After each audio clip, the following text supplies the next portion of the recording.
Are you tired of feeling disrespected, belittled, and undervalued? Do you often find yourself at the mercy of others' opinions and judgments? Well, it's time to take back control and reclaim your self-respect. In this video, we will delve into the profound spiritual teachings of Buddhism and discover how they can empower you to respect yourself and shield you from insults. Lesson 1. Know your worth. Knowing your worth is about recognizing that you are more than your achievements, your possessions, or your social status. You are a unique individual with intrinsic value, deserving of respect and love, simply because you exist. This is not a concept that needs to be earned or proven. It is a fundamental truth that needs to be acknowledged and embraced. One of the key teachings of Buddhism is the principle of impermanence, which states that everything in life is transient and constantly changing. This includes our thoughts, emotions, and circumstances. Understanding this helps us to detach our self-worth from external factors, which are inherently impermanent and unreliable. For instance, if we base our self-worth on our professional success, we are setting ourselves up for a roller coaster ride of self-esteem, as careers naturally have their ups and downs. Instead, when we root our self-worth in our inherent Buddha nature, we create a stable foundation that cannot be shaken by external circumstances. Another important aspect of knowing your worth is understanding that it is not defined by others' opinions or perceptions. In the world of social media, it's easy to fall into the trap of measuring our worth based on likes, comments, and shares. But remember, these are mere reflections of others' realities, not our own. Buddhism teaches us to cultivate inner wisdom, to see beyond the illusions of the external world and connect with our inner truth. This wisdom helps us to discern what truly matters and to value ourselves accordingly. Knowing your worth also involves acknowledging your strengths and achievements, no matter how small they may seem. It's about celebrating your victories, recognizing your progress, and being proud of who you are and what you've accomplished. In Buddhism, this is encapsulated in the practice of mudita, or sympathetic joy, where we rejoiced in our own and others' success. This practice not only boosts our self-worth, but also fosters a sense of connection and goodwill towards others. Lesson 2. Self-Compassion. Self-compassion is a fundamental aspect of Buddhist teachings, deeply intertwined with the concepts of mindfulness and loving kindness. It is about extending the same kindness, understanding, and patience to ourselves that we would to a dear friend. It is not about self-pity or self-indulgence, but rather about acknowledging our shared humanity and treating ourselves with the respect and care we deserve. In Buddhism, self-compassion is seen as a path to enlightenment. It is through self-compassion that we can begin to understand and accept our own suffering, and in doing so, develop a deeper understanding and compassion for the suffering of others. One of the key practices of self-compassion in Buddhism is mindfulness. Mindfulness allows us to observe our thoughts and feelings without judgment, helping us to develop a more compassionate and understanding relationship with ourselves.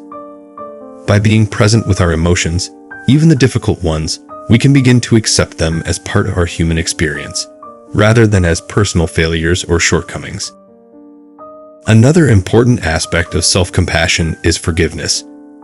We all make mistakes, we all have regrets, but holding on to these can create a barrier to self-respect.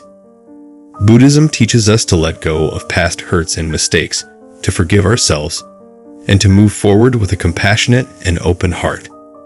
This is not about excusing our actions or avoiding responsibility, but about acknowledging our mistakes, learning from them, and then releasing them. Self-compassion also involves nurturing ourselves, both physically and emotionally. This can mean taking time for self-care, pursuing activities that bring us joy, or seeking support when we need it. In Buddhism, this is seen as an act of self-love and self-respect, a recognition of our own worth and our need for care and nurturing. Lesson 3. Healthy habits. Respecting yourself also means taking care of your physical, mental, and emotional well-being.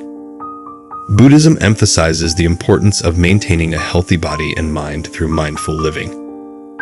Mindful eating is about more than just the food we consume. It's about paying attention to the entire process of eating, from the selection of food to the act of consuming it.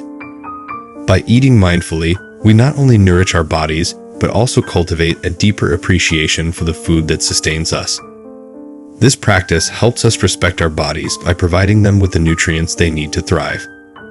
Buddhism also emphasizes the importance of physical activity. Regular exercise is not just about maintaining a healthy body. It's also about respecting our bodies and honoring their capabilities. Whether it's yoga, walking, or any other form of exercise, the key is to engage in physical activities that you enjoy and that make you feel good. Sleep is another crucial aspect of self-care. In Buddhism, sleep is seen as a time for the body and mind to rest and rejuvenate. By ensuring that we get enough sleep, we are respecting our body's need for rest and recovery. Meditation is a cornerstone of Buddhist practice. It is a tool for cultivating self-awareness, inner peace, and self-compassion. Regular meditation can help us develop a deeper understanding of ourselves, fostering self-respect. It also helps us manage stress, improve focus, and cultivate a positive mindset. The habits we cultivate also extend to our relationships. Healthy relationships are based on mutual respect, understanding, and kindness. By cultivating such relationships, we are respecting ourselves and our need for positive social connections. In Buddhism, these habits are not seen as chores or obligations, but as opportunities for self-care and self-respect. They are ways in which we can honor ourselves, express gratitude for our bodies and minds, and cultivate a deeper connection with our inner selves. Remember, self-respect is not a luxury. It's a necessity. It's about treating ourselves with the same kindness, care, and respect that we would offer to others. So, cultivate healthy habits, not as a means to an end, but as an expression of self-respect. For in doing so, you are honoring your worth, your dignity, and your right to a happy, healthy life. Lesson 4. Positive self-talk. The way we talk to ourselves has a profound impact on our self-perception and self-respect. Buddhism encourages positive self-talk through the practice of right speech, one of the 8 elements of the Noble Eightfold Path. Replace negative self-talk with positive affirmations. Instead of focusing on your flaws and weaknesses, focus on your strengths and achievements. Speak to yourself with kindness, love, and respect. Remember, words have power. The words you use to speak to yourself can either build you up or tear you down. Choose them wisely. Practice gratitude. Focus on the good in your life, no matter how small or insignificant it may seem. By appreciating what you have, you can shift your focus away from what you lack or perceive as inadequacies. Remember, the words you use to speak to yourself matter. They shape your self-perception and influence your actions. So choose them wisely. Speak to yourself with the same kindness, care, and respect that you would offer to a good friend. In the words of Buddha, the mind is everything. What you think, you become. Therefore, cultivate positive self-talk. Let your thoughts be a reflection of your true worth, not a reflection of your fears and insecurities. Remember, you are deserving of love, kindness, and respect, and your self-talk should reflect that. Positive self-talk is a powerful tool for self-respect. It helps you see yourself in a positive light, appreciate your worth, and believe in your abilities. So, make it a habit. Speak to yourself with kindness, love, and respect. For in doing so, you are not only cultivating self-respect, but also creating a positive reality for yourself. Lesson 5. Embrace imperfections. Imperfection is not viewed as a flaw or a shortcoming, but rather as an inherent part of our human existence. It is a reflection of our transient nature, our constant state of change and growth. Embracing our imperfections is not about settling for less or lowering our standards, but about accepting ourselves fully and unconditionally, with all our strengths and weaknesses. When we embrace our imperfections, we are practicing self-acceptance, a crucial aspect of self-respect. We are acknowledging that we are not perfect, and that's okay. We are human, and humans make mistakes. We have flaws, we have weaknesses, and that's perfectly normal.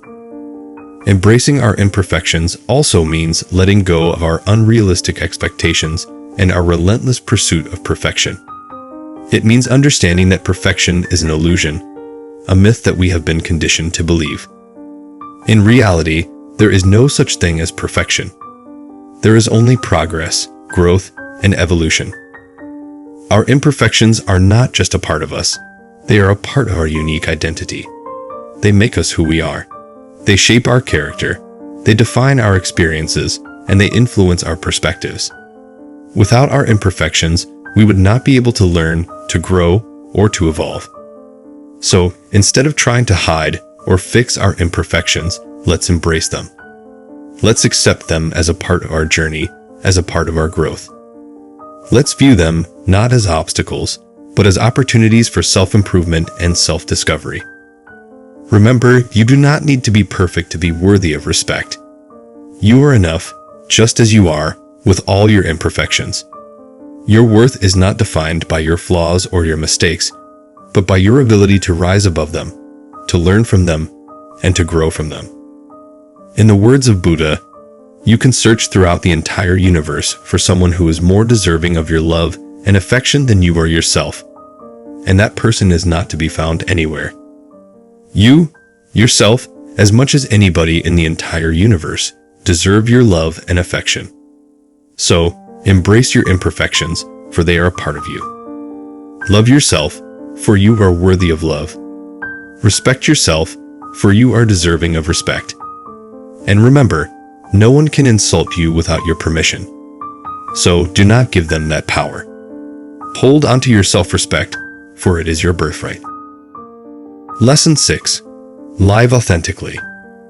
Living authentically is a cornerstone of self-respect in Buddhism. It is about being true to oneself, living in alignment with one's values and beliefs, and expressing one's true nature. It is about honoring the person you are at your core, not the person others expect you to be or the person you think you should be. Authentic living is deeply connected with the concept of right intention, one of the elements of the Noble Eightfold Path. Right intention is about cultivating thoughts and actions that are aligned with our true nature, our Buddha nature. It is about living with purpose, integrity, and authenticity. To live authentically, you must first know yourself. You must understand your values, your beliefs, your passions, and your purpose. You must delve deep into your heart and mind and explore the depths of your being. This process of self-discovery is not always easy. It requires courage, honesty, and self-awareness. But it is a necessary step towards authentic living and self-respect. Once you know yourself, you must live in alignment with your truth. You must express your true nature in your thoughts, words, and actions. This does not mean that you should disregard the feelings and needs of others. Rather, it means that you should honor your own feelings and needs, while also respecting those of others. It means living in harmony with yourself and the world around you. Living authentically also means accepting yourself with all your strengths and weaknesses, all your successes and failures, all your joys and sorrows. It means embracing your whole self, not just the parts that are socially acceptable or culturally valued. It means acknowledging your shadows as well as your light. Remember, authenticity is not about perfection. It is not about living up to some idealized image of who you should be. It is about being real, being genuine, being true to yourself. It is about living your truth, even when it is hard, even when it is unpopular, even when it is scary. In the words of the Buddha, 3 things cannot be long hidden: the sun, the moon, and the truth. So, do not hide your truth.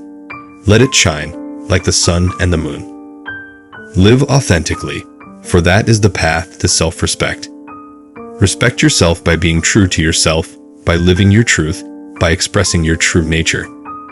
And remember, when you live authentically, you give others permission to do the same. You inspire them to embrace their truth, to live their authentic lives. So, live authentically, not just for yourself, but for others as well. For in doing so, you create a ripple effect of authenticity, of truth, of self-respect. Lesson 7. Walk away from toxicity. Buddhism teaches us the importance of mindfulness and discernment in dealing with toxicity. It encourages us to be aware of our surroundings, to recognize what is beneficial for our well-being and what is not, and to act accordingly. Walking away from toxicity is not an act of cowardice, but an act of courage. It is choosing your peace, your happiness, and your self-respect over the need to please others or fit in. It is standing up for yourself and saying, "I deserve better." However, walking away is not always easy. Often, we find ourselves entangled in toxic relationships or situations due to fear, guilt, or a sense of obligation. We may fear being alone, feel guilty about leaving, or feel obligated to stay due to past shared experiences. But remember, it is okay to prioritize your well-being. It is okay to put yourself first. Buddhism teaches us the concept of non-attachment, which can be helpful in such situations. Non-attachment does not mean not caring. It means not clinging. It means letting go of what no longer serves you, even if it is difficult. It means recognizing that everything in life is temporary, including relationships and situations. So, how do you walk away from toxicity? Start by setting boundaries. Communicate clearly what you are comfortable with and what you are not. If your boundaries are repeatedly violated, it may be time to walk away. Remember, walking away does not necessarily mean cutting off all contact. It could mean limiting your interaction, changing the nature of your relationship, or simply shifting your mindset. It is about creating a safe and healthy space for yourself. Walking away from toxicity is a process, not a one-time event. It requires patience, courage, and self-compassion. But remember, every step you take towards walking away from toxicity is a step towards self-respect. In the words of Buddha, you can search throughout the entire universe for someone who is more deserving of your love and affection than you are yourself. And that person is not to be found anywhere. You, yourself, as much as anybody in the entire universe, deserve your love and affection. So respect yourself, love yourself, and walk away from anything or anyone that does not honor your worth.